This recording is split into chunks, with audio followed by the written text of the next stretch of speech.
This segment brought to you by Kansas Farm Bureau, the voice of agriculture. To join today or more information, go to kfb.org or find us on Facebook and Twitter. Good morning, y'all. I hope you got a good view of this because I've got something really special to share. I'm working on the laundress quarters exhibit here at the museum, and I'd like to introduce you to, this is Elmer. Is that not a pretty rooster? And then I've got this little bitty hen. Maybe we'll call her Eleanor to go along with Elmer. Isn't she pretty? All right, and I'm just putting a couple of eggs here in that little exhibit to demonstrate how the laundresses had a normal life. You know, they had butter, made butter, raised chickens to have eggs. And the eggs got me to thinking about my friend Heather Palmer, who is an historian in Massachusetts. Though we both grew up in Virginia, we actually met at Governor's School for the Gifted and Talented many, many years ago in a galaxy far, far away. She's working on a new novel, and she's sharing that in pieces on her blog, or you can go ahead and buy it on Kindle. But she posted the other day about recipes, and I know that a lot of my friends enjoy recreating historic recipes, and even if you're not much of a cook, how food has evolved and the measurements and all those things. A lot of people read cookbooks just for the entertainment. So Heather went about investigating the size of eggs that were used in the diary of the Emily, who is the star of her new novel, and this book is based on an actual diary that Heather owns, so it's pretty cool. So these are the words and the research of my dear friend Heather Palmer. Have you ever wondered why old recipes seem to call for an enormous amount of butter and eggs? Butter the size of an egg was a frequent measure given in recipes in 1864, the year Emily kept her diary. The heroine of the novel, One Year from Tonight, often wrote in her 1864 diary about cooking, and I have presented some of the recipes popular that year, but translating them into modern equivalents requires some research.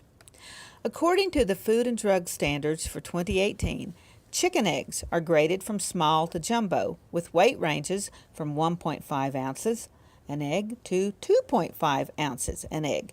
Eggs which are commercially sold to consumers, though, must weigh between 2 ounces to 2.5 ounces. The size egg which a hen lays is determined solely by the breed of chicken, age of the chicken, and to a lesser extent, the feed given to the chicken. Unlike some foodstuffs which have been changed over the centuries, a chicken of a certain breed in 1400 laid eggs about the same size as a chicken of that same breed will lay in 2018. The challenge for a food historian eager to use the right amount of butter and eggs in a recipe is to make an educated guess on the kind of chicken a cook in 1864 had available to her. In 2018, the most common chicken breeds for commercial egg production in the United States are the Rhode Island Red and the Leghorn. Not surprisingly, these breeds also produce the largest eggs.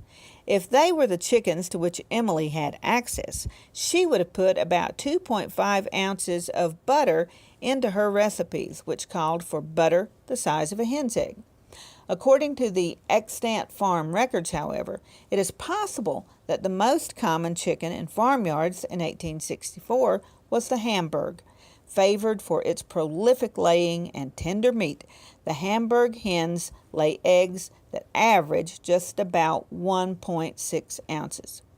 Another factor to take into account in determining the size of an average egg on a farm in 1864 is the fact that in most breeds, chickens lay larger eggs as they age.